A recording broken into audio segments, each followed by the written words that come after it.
La idea de lo finito atraviesa la historia del pensamiento como una evidencia aparentemente incuestionable. Las cosas parecen comenzar y terminar, ocupar un lugar determinado y poseer límites claros y definidos. El mundo, a primera vista, se presenta ante nosotros como un conjunto de objetos finitos que interactúan en un espacio y un tiempo igualmente delimitados.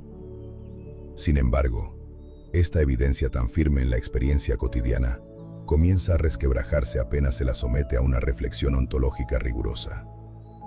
Desde esta perspectiva, lo finito deja de sostenerse como una propiedad real de las cosas para revelarse como una configuración dependiente del modo en que el sujeto conoce, percibe y actúa. No se trata de negar la realidad concreta del mundo material, sino de interrogar el estatuto ontológico que atribuimos a aquello que, en la práctica, se nos presenta como cosa. En este punto resulta inevitable la referencia a Immanuel Kant. Fue él quien señaló con claridad que las cosas no se nos dan tal como son en sí mismas, sino tal como pueden aparecer bajo las condiciones de nuestra sensibilidad y de nuestro entendimiento. En este sentido, y solo en este sentido, aceptamos su razonamiento. La finitud de las cosas no pertenece al orden del ser, sino al orden del conocer. Las cosas no son finitas ontológicamente, son finitas para nosotros. Un ejemplo simple puede iluminar esta afirmación. Si un hombre camina y choca contra una roca, dirá sin dudarlo, esto es una roca. La roca se impone como un objeto sólido, resistente y delimitado. Existe, ofrece resistencia y condiciona la acción. Ahora bien, si ese mismo hombre pudiera reducir su tamaño millones de veces, hasta aproximarse a la escala atómica, ya no chocaría contra una roca. Se encontraría, en cambio, con un entramado de átomos separados entre sí por vastísimos espacios vacíos, por los cuales incluso podría desplazarse. La roca no ha dejado de existir. Lo que ha cambiado es la escala, la relación y la capacidad sensorial y práctica del sujeto.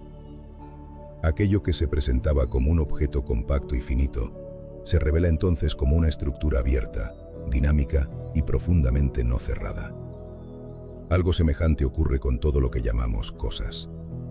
Los planetas, por ejemplo, no son entidades aisladas flotando en un vacío puro. Son condensaciones locales de materia y energía dentro de un continuo en el que también operan fuerzas, campos y radiación. No existe un límite absoluto que los separe del resto del universo.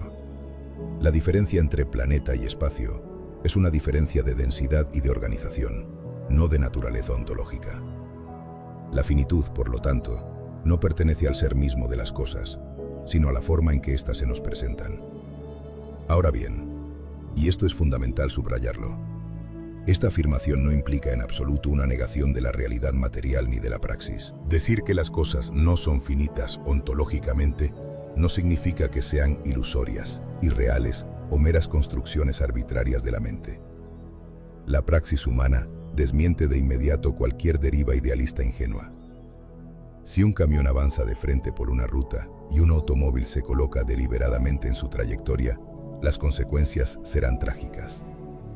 No importa cuántas consideraciones ontológicas se hagan sobre la inexistencia de la cosa en sí como entidad finita, la colisión ocurre. El mundo responde, resiste e impone límites prácticos. Y es justamente en esa interacción concreta donde el conocimiento se forma y se corrige. La praxis, sin embargo, no se despliega en un terreno arbitrario. La acción humana solo es posible porque el mundo presenta regularidades relativamente estables. A esas regularidades, la ciencia las denomina leyes de la naturaleza. No son decretos externos ni imposiciones abstractas. Son la forma en que la materia se comporta en su propio devenir. Gracias a esa constancia relativa, es posible prever, calcular, construir y transformar. Sin ella, cada acción quedaría sumida en un caos imprevisible, donde la experiencia no podría acumularse ni el conocimiento transmitirse. En cierto sentido, esta idea remite a una intuición muy antigua. Ya el pensamiento de Heráclito hablaba de un logos que ordena el devenir del mundo, una racionalidad profunda que permanece incluso en medio del cambio permanente. Las leyes naturales no hacen más que expresar, en el lenguaje riguroso de la ciencia, ese orden del devenir que vuelve posible la praxis humana. La ontología no precede a la praxis, emerge de ella.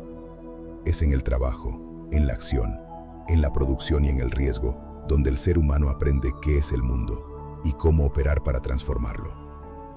La dialéctica materialista no queda anulada por esta reflexión, por el contrario, se ve reforzada. Las cosas existen objetivamente para nosotros, en la medida en que entramos en relación con ellas desde una posición corporal, histórica y situada.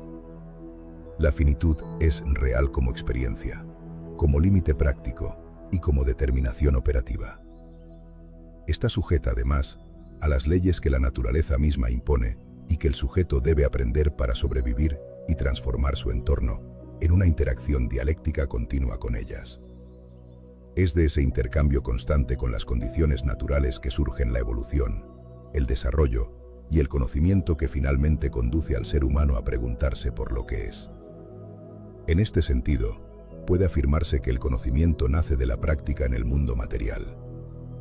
Lo que aquí se cuestiona no es la experiencia de la finitud, sino su estatuto último como determinación del ser. Desde esta óptica, incluso los intentos de la matemática por captar magnitudes extremas revelan la paradoja. Se inventan números gigantescos, tan enormes que ya somos incapaces de captar lo que realmente significan. Más aún, si necesitáramos que representaran cosas concretas. Pero incluso esas magnitudes desmesuradas seguirían siendo finitas. Lo infinito no es una cantidad enorme, es la negación misma del límite. El infinito no tiene arriba ni abajo, ni adentro ni afuera, ni centro ni periferia. Y sin embargo, todo parece estar en su centro, precisamente porque nada puede ocupar ese lugar de manera privilegiada. En este punto se vuelve evidente que la finitud de las cosas es una situación necesaria, una situación del ser sin la cual no podríamos vivir, actuar, producir ni conocer. Es la forma que adopta el infinito cuando se deja tocar por un sujeto finito. Y aquí cabe una última observación, apenas esbozada, que será desarrollada más adelante. Si algo puede pensarse como verdaderamente finito en sentido absoluto, ese algo no es la cosa material, sino el sujeto. El cuerpo se transforma, como estableció con claridad Antoine Lavoisier, al afirmar que nada se crea, nada se destruye, todo se transforma. Pero el sujeto, aquello que comienza, comprende y se sabe en el mundo, tiene un inicio y un final. Por ahora basta con afirmar esto. Lo finito no pertenece al ser, sino a la experiencia y a la relación. Las cosas no son finitas en sí mismas, se vuelven finitas en el encuentro con un sujeto que, a diferencia de ellas, está condenado a desaparecer.